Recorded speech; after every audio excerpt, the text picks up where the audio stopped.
Welcome to OW3 Dubs, where fanfiction becomes an experience. Today's chapter. One of pulling my weight by It's the Choco Puff.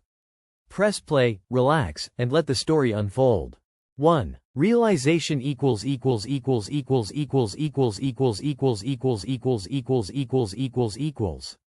Though her eyes never left the makeshift graves they dug for Zabuza and Haku, and her ears dimly registered Naruto's sobs somewhere to her right, Sakura's mind wasn't focused on the tragedy before her, but rather, on the events that had led up to it. It was clear from the moment they'd left the village and been ambushed by the two rogue ninja that, despite having been in the academy for the last 6 years and despite having prepared diligently for becoming a ninja, Sakura was nowhere near ready for what the life of a ninja entailed outside of the safety and comfort of Konohagakure.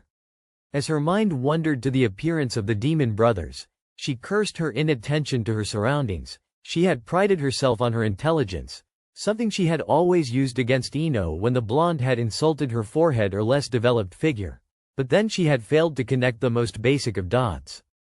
And it wasn't even that she hadn't noticed the glaringly conspicuous puddle, nor that she wasn't aware that concealment jutsu like the one utilized by the demon brothers existed. They had, after all, been on the academy syllabus.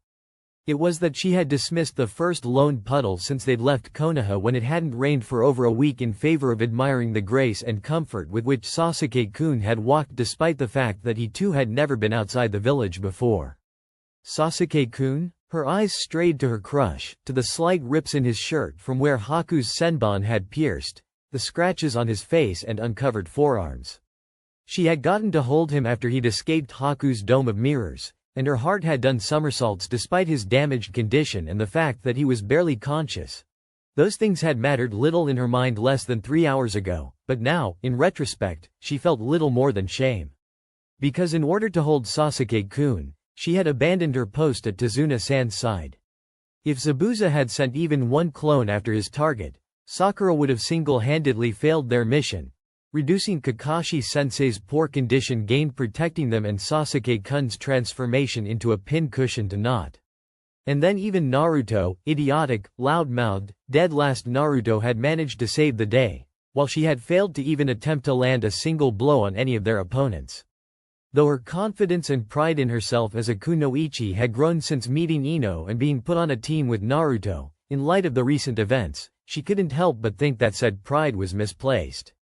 Because the only reason Kakashi-sensei or Sasuke-kun had even so much as looked her way during the fights on the bridge was to make sure she was still alive, and that she had protected their charge.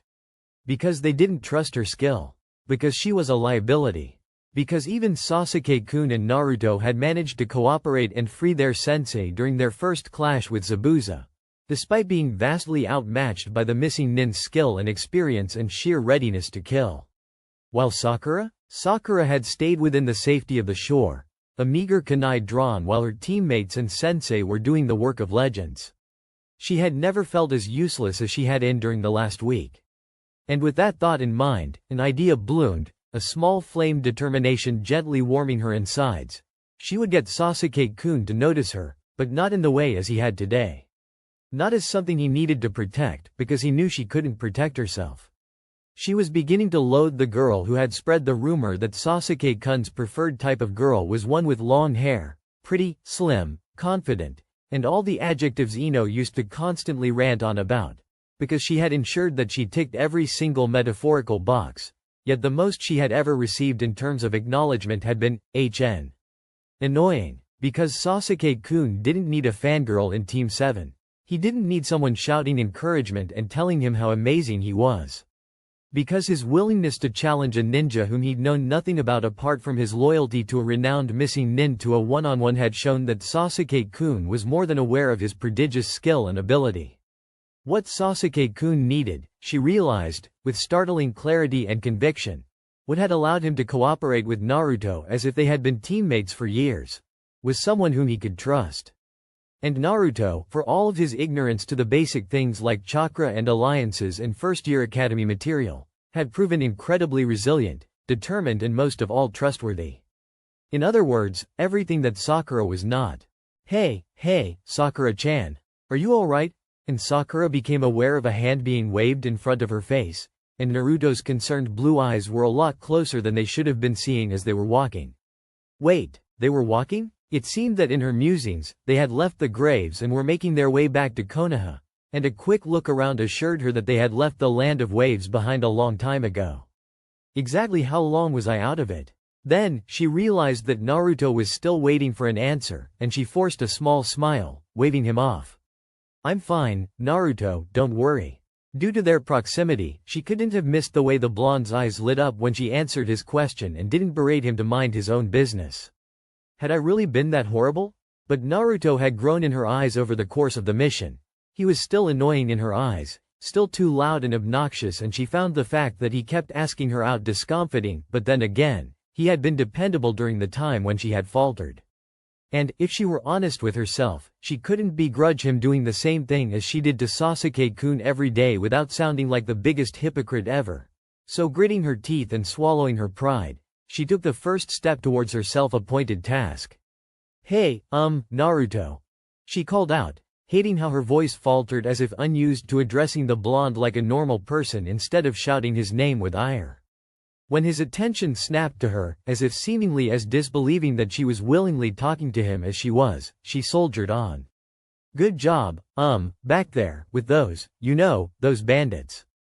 And she screwed her eyes shut, cursing herself for messing up the simplest compliment ever. But when only silence greeted her words, she carefully pried one eye open, finding that Naruto was all but glowing at the praise, a 1,000-watt smile on his face. Believe it, Sakura-chan. I'm one step closer to being Hokage. If he sensed her discomfort, he didn't comment, and for once, she found herself grateful.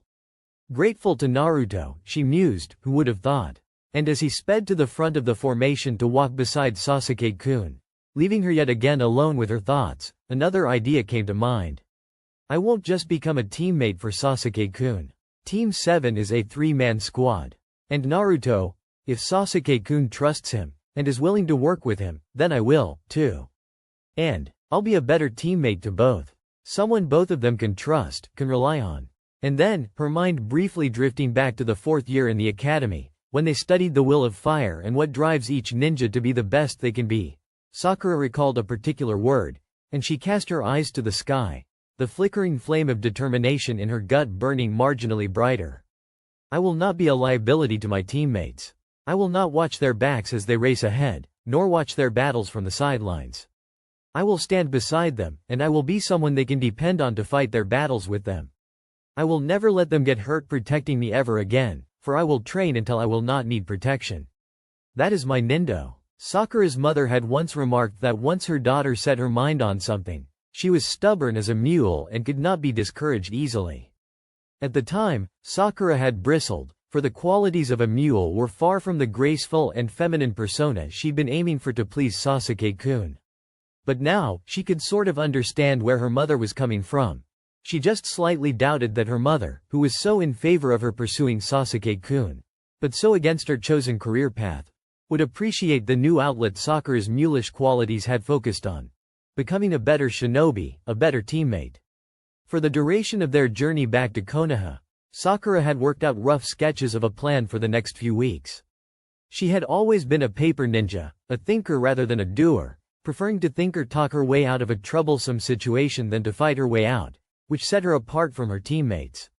For over 4 hours, she had used every iota of that paper ninja quality to figure out how she would go about getting closer to her Nindo. So far, she had the first couple of steps. She had originally been sorted as a genjutsu type, yet she remembered how easily ensnared she was in Kakashi's jutsu that he'd subjected her to during the bell test. She didn't consider that overly alarming at the time, but with her new outlook, that vulnerability simply would not do. Her first stop was therefore in the library, as every academy student was told that there were simple D and C rank jutsu available to genin, though more advanced techniques became available as you moved up in the ranks. Despite that, Sakura had to guiltily acknowledge that she had not bothered to take advantage of her village's resources until she had been physically shown the proof of her own inadequacy. The second was something she'd only discovered during this mission, and probably the only thing Kakashi-sensei had actually taught her, if she were to be honest and a bit bitter, her natural predisposition for chakra control. But even then, even when she found that what her teammates struggled with came to her as easy as breathing, she did not reach for the limits. She stopped on the first available branch instead of going to the very top of the tree. And she found that an apt metaphor for how all of her kunoichi training thus far had gone. Putting just enough effort to get by, but nothing more, nothing out of the ordinary. When they arrived in Konoha, she had only stopped at home only long enough to drop her mission pack and take a quick shower, so she quickly found herself on the steps leading to the library. And suddenly, she realized that the disappointment and shame at her abysmal skill was gradually being replaced by excitement. Steeling herself, she pushed the door open, the flame of determination that had settled in her heart burning bright. No more, weak, Sakura. She promised herself, and walked in. And that's a wrap for Chapter 1 of Pulling My Weight by It's the Choco Puff. Want more? Let me know. Should I narrate the next chapter? Or maybe you have a favorite fanfic you'd love to hear as an audiobook? Drop your requests in the comments below. Don't forget to like, subscribe, and hit the bell so you never miss a story. Until next time, keep imagining.